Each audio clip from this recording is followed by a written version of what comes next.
হ্যাঁ টিপ দিছি।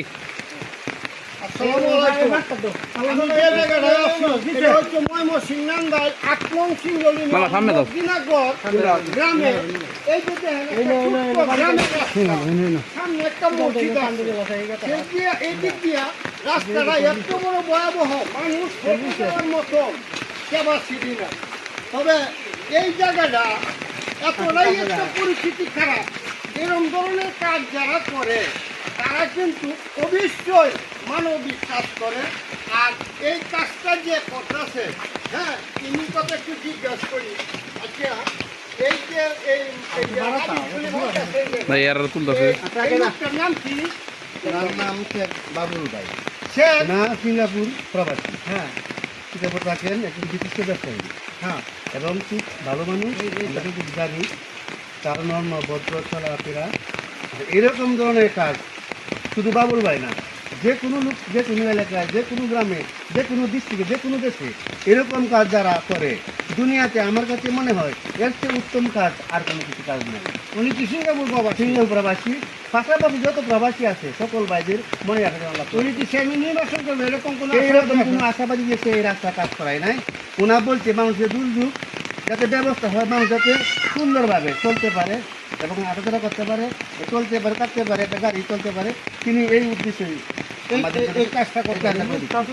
যাই হোক দর্শক, আমাদের ৮ নং সিঙ্গল ইউনিয়নের একজন সিঙ্গাপুর প্রবাসী শেখ বাবুল ভাই, উনি আসলে সামনে নির্বাচন, সেই নির্বাচনে আমি যতটুকু শুনেছি উনি নির্বাচনে ধ্যান করবেন ৮ নং সিঙ্গল ইউনিয়নে। তবে উনি আসলে খুবই ভালো মানুষ। উনি আসলে কীভাবে ভালো মানুষ আমি আপনাদেরকে বলি। এই যে দেখেন, এদিক দিয়ে ময়মুরুদ্দি বিভিন্ন লোক রুগী রাগা লয়ে গ্রামের লোকজন লয়ে বাইরে যেতে হয়। তাহলে এই যে রাবিশটা ফালানো হচ্ছে, গ্রামের মানুষ মসজিদে যেতে পারবো এবং রুগী রাগা লইয়া কোনো জায়গায় চলে যেতে পারবে।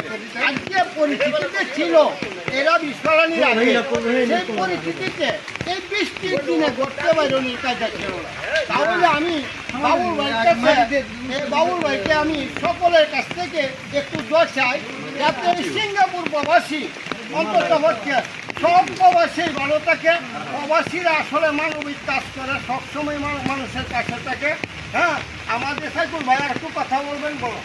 দর্শক ভাইয়েরা, এই ভিডিওটি যার কাছেই পড়ছে সর্বোচ্চ অন্তত একটি লাইক, একটি শেয়ার করে দিবে, যাতে সকলের কাছে ভিডিওটি পড়ছে। আর যত প্রবাসী ভাইয়েরা আছেন প্রত্যেকের জন্য আমি আল্লাহর কাছে দোয়া করি, প্রত্যেকের মনের আশা আল্লাহ তাআলা যেন পূরণ করেন। সেই সুবাদে আমার কথা এখানে শেষ করলাম। আসসালামু আলাইকুম। এই রাস্তাটা পুরোটা দেখা দেন ভাই একটু রাস্তাটা যে হাই কতটুক বড়, কত এই ফালা দি। রাস্তা আরো সামনে জায়গা আছে।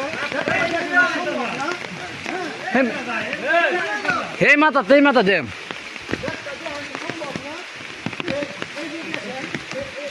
এই কত বড় ভিডিও। হুম,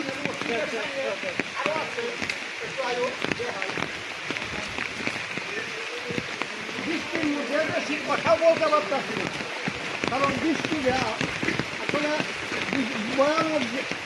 এই রাস্তাটা তোলাই ভয়ানক হচ্ছে। ওই যে দেখেন সামনে মসজিদ, এই যে মসজিদ, সেই মসজিদে জনগণ আসে নমাজ পড়ার জন্য। হ্যাঁ, অত সেই রাস্তাটা আসতে পারে না। হ্যাঁ, একটু দিকে ঘুরো। হ্যাঁ, দেখাইলাম।